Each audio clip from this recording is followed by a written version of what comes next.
जिले की आईपीएस अधिकारी रेखा वर्मा एक ऑटो में बैठकर अपने घर जा रही थी। ऑटो ड्राइवर को यह बिल्कुल अंदाजा नहीं था कि जो महिला उसकी ऑटो में बैठी हुई है वह कोई आम महिला नहीं बल्कि जिले की आईपीएस अधिकारी है। रेखा लाल रंग की साड़ी पहनी हुई थी और देखने में वह बिल्कुल एक आम सी महिला लग रही थी। वह अपने भाई की शादी में शामिल होने के लिए छुट्टी लेकर अपने घर जा रही थी। रेखा ने सोचा कि अपने भाई की शादी में वह आईपीएस अधिकारी के रूप में नहीं बल्कि सिर्फ एक बहन के तौर पर जाएंगी। ऑटो चलाते हुए ड्राइवर ने कहा, मैडम आपकी वजह से मैं इस रास्ते से जा रहा हूं, वरना मैं इस रास्ते से बहुत कम जाता हूं।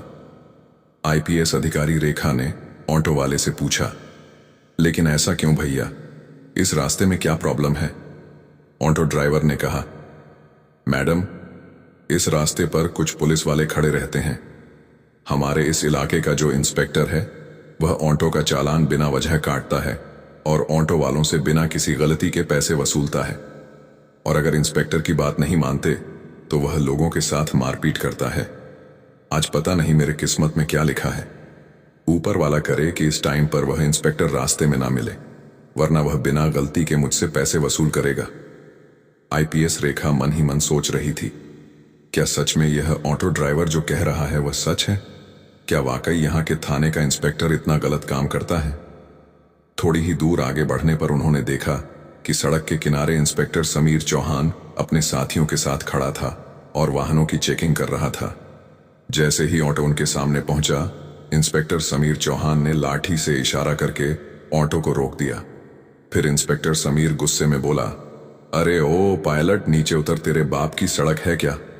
इतनी तेज स्पीड में ऑटो चला रहा है, कानून का कोई डर नहीं है क्या? चल अब जल्दी से 5,000 का चालान भर। इतना कहकर इंस्पेक्टर ने चालान बुक निकाल ली। ड्राइवर रवि डरते हुए बोला, साहब मैंने कोई नियम नहीं तोड़ा, आप किस बात का चालान काट रहे हैं? कृपया ऐसा मत कीजिए, मेरी कोई गलती नहीं है और अभी मेरे पास इतने पैसे भी नहीं हैं। मैं आपको RS 5,000 कहां से दूं? यह सुनकर इंस्पेक्टर समीर और भड़क गया। उसने ऊंची आवाज में कहा, ज्यादा जुबान मत चला मेरे सामने। पैसे नहीं है तो ऑटो क्या फ्री में चलाता है? जल्दी से ऑटो के कागज निकाल। कहीं ये ऑटो चोरी का तो नहीं है? ड्राइवर ने जल्दी से सारे कागज निकाल कर दिखा दिए। कागज बिल्कुल ठीक थे, सब कुछ पूरा था, लेकिन इंस्पेक्टर समीर ने फिर भी कहा, कागज तो सही है लेकिन चालान तो भरना ही पड़ेगा। अब 5 नहीं तो 3,000 ही दे, वरना तेरी ये ऑटो अभी सीज कर दूंगा।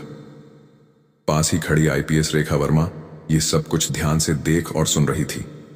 उन्होंने देखा कि किस तरह इंस्पेक्टर समीर चौहान एक गरीब और मेहनती ऑटो ड्राइवर को बिना वजह परेशान कर रहा था, उससे पैसे वसूलने की कोशिश कर रहा था। उनके मन में गुस्सा तो आया, पर उन्होंने खुद को शांत रखा ताकि पहले पूरी सच्चाई समझ सकें और फिर सही समय पर कार्यवाही कर सकें। ऑटो ड्राइवर ने डरते हुए इंस्पेक्टर समीर से कहा, साहब इतने पैसे मैं कहां से लाऊं? अभी तक तो सिर्फ RS 300 की ही कमाई हुई है, मैं कैसे आपको 3,000 दूं? कृपया छोड़ दीजिए साहब, जाने दीजिए। मेरे छोटे छोटे बच्चे हैं, मैं गरीब आदमी हूं, दिन भर मेहनत करके अपने परिवार का पेट पालता हूं, मुझ पर रहम कीजिए साहब। लेकिन इंस्पेक्टर समीर को जरा भी दया नहीं आया, वह गुस्से में भर उठा। उसने ड्राइवर का गिरेबान पकड़कर उसे बुरी तरफ मारने लगा और चिल्लाते हुए बोला, जब पैसे नहीं है तो ऑटो क्यों चलाता है? तेरे बाप की सड़क है क्या जो इतनी स्पीड में ऑटो चलाएगा? ऊपर से मुझसे जुबान लड़ाता है। चल तुझे थाने का मजा चखाते हैं। इतना सुनते ही आईपीएस रेखा खुद को रोक नहीं पाई। वह तुरंत आगे बढ़ी और इंस्पेक्टर के सामने खड़ी होकर बोली, इंस्पेक्टर आप बिल्कुल गलत कर रहे हैं। जब ड्राइवर ने कोई गलती नहीं की तो आप उसका चालान क्यों काट रहे हैं? ऊपर से आपने उसके साथ मारपीट किया, यह कानून का उल्लंघन है। आपको कोई हक नहीं है किसी गरीब पर इस तरह का अत्याचार करने का, इसे जाने दीजिए। इंस्पेक्टर समीर चौहान पहले से ही गुस्से में था। रेखा की बात सुनकर वह और भड़क गया। उसने ताव में आकर कहा, अच्छा अब तू मुझे सिखाएगी कि कानून क्या होता है? बहुत जुबान चल रही है तेरी, लगता है तुझे भी जेल की हवा खिलानी पड़ेगी। चल अब दोनों एक साथ जेल में रहना, वहीं चलाना अपनी जुबान। रेखा का चेहरा गुस्से से लाल हो गया, पर उन्होंने अपने आप पर काबू रखा। वह देखना चाहती थी कि यह इंस्पेक्टर आखिर किस हद तक गिर सकता है। इंस्पेक्टर समीर को यह जरा भी अंदाजा नहीं था कि उसके सामने खड़ी यह साधारण सी साड़ी पहनी महिला कोई आम औरत नहीं बल्कि जिले की आईपीएस अधिकारी रेखा वर्मा है। समीर चौहान ने अपने साथियों को आदेश दिया, चलो दोनों को थाने ले चलो, वहीं देखेंगे इन दोनों की कितनी जुबान चलती है। तभी 2 पुरुष कांस्टेबल और 2 महिला कांस्टेबल तुरंत आगे बढ़े और उन्होंने ड्राइवर और आईपीएस रेखा को पकड़ लिया।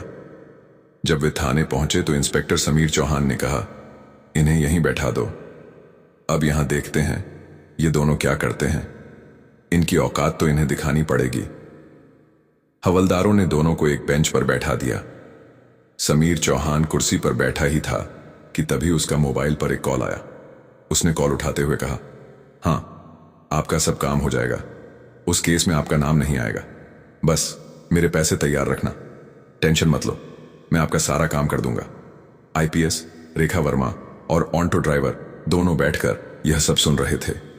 रेखा मन ही मन सोच रही थी, यह इंस्पेक्टर न केवल सड़कों पर लोगों को परेशान करता है बल्कि थाने के अंदर भी रिश्वत लेकर काम निपटाता है।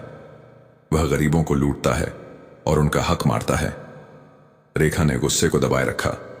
वे जानती थीं कि अभी तात्कालिक गुस्से में कुछ करना ठीक नहीं होगा। असली मुकाबला सबूतों और सही तरीके से करना है ताकि पूरा पुलिस प्रशासन और शहर यह देख सके। वे अंदर से योजना बना रही थीं कि किस तरह इसे सबके सामने बेनकाब और उजागर किया जाए। पास बैठा ऑटो ड्राइवर परेशान था। वह अपने घर और बच्चों की चिंता कर रहा था।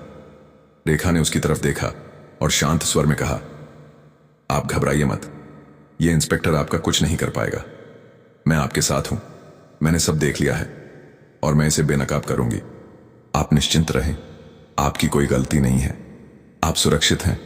मैं कोई आम महिला नहीं हूं, मैं आईपीएस अफसर रेखा वर्मा हूं। मैं इस इंस्पेक्टर के सारे काले कामों का पता लगा रही हूं, इसीलिए अभी चुप रहकर सब देख रही हूं, फिर सब साफ करके इसकी औकात लोगों के सामने दिखाऊंगी। यह सुनकर ऑटो ड्राइवर को थोड़ा सुकून मिला। उसने एक गहरी सांस ली और बोला, क्या आप सच में आईपीएस मैडम? लेकिन जब मेरे साथ यह सब हो रहा था तो आपने कुछ क्यों नहीं कहा? मुझे बचाया क्यों नहीं? आप कहीं झूठ तो नहीं बोल रही हैं या आप इन लोगों से मिली हुई तो नहीं है? ड्राइवर थोड़ा घबराया हुआ था। रेखा ने उसे शांति से भरोसा दिलाया, नहीं, मैं इन लोगों से नहीं मिली हूं, मैं सच में इस इंस्पेक्टर को बेनकाब करने के लिए चुप बैठी हूं। बस मैं देख रही हूं कि यह इंस्पेक्टर और कितने गलत इल्लीगल काम करता है, इसीलिए अभी चुप हूं, वरना चाहूं तो इसे तुरंत सस्पेंड भी करवा सकती हूं। तुम थोड़ा इंतजार करो, फिर देखो आगे मैं इसका क्या हाल करती हूं। कुछ देर बाद इंस्पेक्टर समीर चौहान अपने कैबिन में चला गया। फिर उसने एक हवलदार को बुलाया और कहा, उस ऑटो ड्राइवर को बुलाकर लाओ। हवलदार तुरंत बाहर गया और ड्राइवर से बोला, साहब ने आपको अंदर बुलाया है। यह सुनकर ड्राइवर डर गया, मगर सीमा ने उसे हिम्मत दी और कहा, तुम परेशान मत हो, जो भी होगा मैं सब देख लूंगी। वह इंस्पेक्टर के पास गया। इंस्पेक्टर समीर ने ड्राइवर को देखकर हंसते हुए कहा, देख, अगर तुझे तेरी ऑटो बचानी है तो तुझे RS 3000 तो देने ही होंगे, वरना मैं तेरी ऑटो सीज कर दूंगा। ऊपर से तू मेरा दुश्मन भी बन जाएगा। पूरे इलाके में मेरा ही राज चलता है, मैं जो चाहूं वह कर सकता हूं। मुझसे टक्कर मत लेना, जो मैं कह रहा हूं वही कर। जल्दी से 3000 चालान भर दे। ड्राइवर का दिल जोर से धड़कने लगा। वह रोते हुए बोला, सर ऐसा मत कीजिए, मेरा हाल देखिए, अभी मेरे पास इतने पैसे नहीं हैं, मैं आपको RS 3000 कैसे दूं? प्लीज मुझे छोड़ दीजिए, मेरे घर में छोटे छोटे बच्चे हैं, मैं उन्हें क्या खिलाऊंगा? इंस्पेक्टर गुस्से में बोला, देख, मैं तेरी कोई भी बात नहीं सुनूंगा, पैसे दे वरना तू बर्बाद होगा, तेरे परिवार को भी नुकसान होगा। अब पैसे तो तुझे देने पड़ेंगे। डर की वजह से ड्राइवर ने झट से जेब से RS 2000 निकालकर इंस्पेक्टर को दे दिए और कहा, मेरे पास बस इतना ही है, प्लीज ये रख लीजिए और मुझे जाने दीजिए। इंस्पेक्टर पैसे लेते हुए बोला, ठीक है, जा, बाहर जाकर बैठ जा, और अब उस औरत को भेज जो तेरे साथ आई थी। ऑटो ड्राइवर बाहर आया और बोला, मैडम, अब साहब आपको बुला रहे हैं। रेखा बिना झिझक उठी और अंदर चली गई। इंस्पेक्टर समीर चौहान ने पूछा, नाम क्या है तुम्हारा? रेखा ने आत्मविश्वास भरी आवाज में कहा, मेरे नाम से आपको क्या मतलब है? आप अपनी बताइए, आपने किस लिए बुलाया है? इंस्पेक्टर हैरान रह गया। उसे विश्वास नहीं हो रहा था कि एक आम औरत इतनी हिम्मत और आत्मविश्वास के साथ उससे इस तरह बात कर रही है। वह बोला, देखो, ज्यादा अकड़ मत दिखाओ। हमारे पास हर अकड़ की दवा है। अभी 2 डंडे पड़ेंगे तो सब अकड़ निकल जाएगी। अगर घर जाना है तो जल्दी से 2000 निकालो, वरना जेल की हवा खानी पड़ेगी। रेखा ने बेखौफ होकर जवाब दिया, मैं आपको RS1 भी नहीं दूंगी।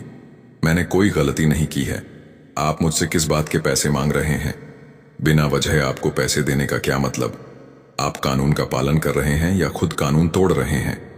आपने जो यह वर्दी पहनी है उसका मतलब क्या? सिर्फ गरीबों को डराना है, उनसे पैसे ऐंठना है। क्या यही आपकी ड्यूटी है? यह सुनकर इंस्पेक्टर समीर चौहान भड़क गया। उसने गुस्से में हवलदार को बुलाया और चिल्लाते हुए कहा, अभी इस औरत को जेल में बंद करो। हवलदार ने आदेश मानते हुए IPS मैडम को लॉकअप में डाल दिया। किसी को भी इस बात का अंदाजा नहीं था कि आज जो कुछ हो रहा है उसके नतीजे कितने गंभीर होने वाले हैं। रेखा बिना कुछ बोले शांत खड़ी रही। उनकी आंखों में गुस्सा नहीं, बल्कि दृढ़ निश्चय झलक रहा था। कुछ देर बाद थाने के बाहर एक पुलिस की गाड़ी आकर रुकी। गाड़ी से आई S हितेश मिश्रा बाहर निकले। उनके चेहरे पर गुस्सा साफ झलक रहा था। वे सीधे थाने के अंदर गए और एक हवलदार से बोले, सुना है यहां किसी औरत को लॉकअप में बंद किया गया है। हवलदार थोड़ा अटक कर बोला, हां सर, लेकिन क्या हुआ है? तभी अंदर से इंस्पेक्टर समीर चौहान बाहर आया और बोला, कौन है रे? क्या बात है? हितेश मिश्रा ने उसे देखते हुए कहा, सुना है तुमने किसी औरत को लॉकअप में डाल दिया है। मुझे वह देखनी है। समीर चौहान बोला, हां, डाला है, चलिए दिखाता हूं। इतना कहकर इंस्पेक्टर समीर अधिकारी हितेश को लेकर लॉकअप के पास गया। उसे जरा भी पता नहीं था कि अब जो होने वाला है वह उसकी जिंदगी का सबसे बड़ा झटका बनने वाला है। लॉकअप में बंद महिला को देखकर हितेश मिश्रा चिल्ला उठा, यह तुमने क्या किया? तुम्हें पता है ये कौन है? ये हमारी जिले की IPS मैडम है। तुमने इनको लॉकअप में डाल दिया। समीर चौहान के पैरों तले जमीन खिसक गई। वह डरते हुए बोला, ये IPS मैडम है, मुझे बिल्कुल अंदाजा नहीं था। हितेश मिश्रा ने तुरंत हवलदार को इशारा किया। हवलदार ने लॉकअप खोला और रेखा बाहर आई। रेखा ने शांत और ठंडी आवाज में पूरी बात हितेश को बताई कि कैसे समीर चौहान ने ओमांटो ड्राइवर को रोककर पैसे मांगे, कैसे उसने ड्राइवर के साथ मारपीट की, कैसे उसने उन्हें और ड्राइवर को थाने ले जाकर परेशान किया और बाद में लॉकअप में बंद कर दिया। रेखा ने बताया कि वे सब कुछ देख रही थीं ताकि इस इंस्पेक्टर की करतूतों को साबित किया जा सके। हितेश समझ गया कि मामला बहुत गंभीर है। वह तत्काल बाहर निकले, आगे की कार्यवाही शुरू की। सबसे पहले उन्होंने आधिकारिक चैनलों के जरिए अपने वरिष्ठ अधिकारी ASP CO को मामले की जानकारी भेजी। फोन पर सूचना के साथ लिखित रिपोर्ट भी भेजी गई ताकि हर कदम का रिकॉर्ड रहे। ASP ने रिपोर्ट देखकर स्थिति गंभीर पाई और उन्होंने जिले के प्रशासन को नियमों के अनुसार आधिकारिक सूचना भेजी। जिलाधिकारी DM को आधिकारिक माध्यम से मामले की जानकारी दी गई और कहा गया कि यह मामला तत्काल उच्च स्तरीय जांच मांगता है। DM और SP दोनों ही मामले की गंभीरता देखते हुए थाने पर पहुंचे। DM थाने पर आए और वहां का पूरा मामला देखा। DM ने समीर चौहान से पूछा, तुमने किस अधिकार से किसी औरत को इस तरह थाने में ठहराया और बिना वजह लॉकअप में डाला? DM ने स्पष्ट कहा कि यह कार्य कानून का उल्लंघन है। गरीब नागरिकों से रिश्वत मांगना और जानबूझकर पिटाई करना आपराधिक कृत्य है। उन्होंने तुरंत निर्देश दिया कि मामले की जांच कराई जाए, संबंधित के खिलाफ आपराधिक कार्यवाही और अनुशासनात्मक कदम उठाए जाएं और तत्काल प्रभाव से संरक्षण हेतु कदम उठाए जाएं ताकि पीड़ितों को न्याय मिल सके। रेखा ने कहा कि वह इस मामले में गवाही देंगी और साथ में ऑटो ड्राइवर भी गवाही देगा। DM ने कहा कि आज ही विस्तृत जांच और कार्यवाही के आदेश दिए जाएंगे ताकि आगे कोई भी ऐसे दुरुपयोग की हिम्मत न करे। DM ने तुरंत संबंधित ESP और विजिलेंस विभाग को निर्देश दिए कि वे मामले की पूरी जांच करें। उन्होंने कहा कि इंस्पेक्टर समीर चौहान के खिलाफ तुरंत अनुशासनात्मक और आपराधिक कार्रवाई की जाए और पीड़ित ऑटो ड्राइवर और IPS रेखा वर्मा को इंसाफ दिलाया जाए। रेखा ने डीएम को पूरी घटना विस्तार से बताई। उन्होंने कहा कि यह सिर्फ उनका मामला नहीं है, बल्कि जिले के कई गरीब और छोटे व्यवसाय लोग इसी तरह के अत्याचारों के शिकार होते हैं। उन्होंने अपना बयान आधिकारिक रिपोर्ट में दर्ज करवाया ताकि कोई भी इसे दबा ना सके। ऑटो ड्राइवर से भी पूछताछ हुए। ड्राइवर ने डीएम और जांच अधिकारियों के सामने बताया कि किस तरह से समीर चौहान ने बिना किसी कारण के चालान भरने और पैसे मांगने की धमकी दी। उसने बताया कि अगर उसने पैसे नहीं दिए होते तो उसका ऑटो सीज हो जाता और परिवार भूखा मर जाता।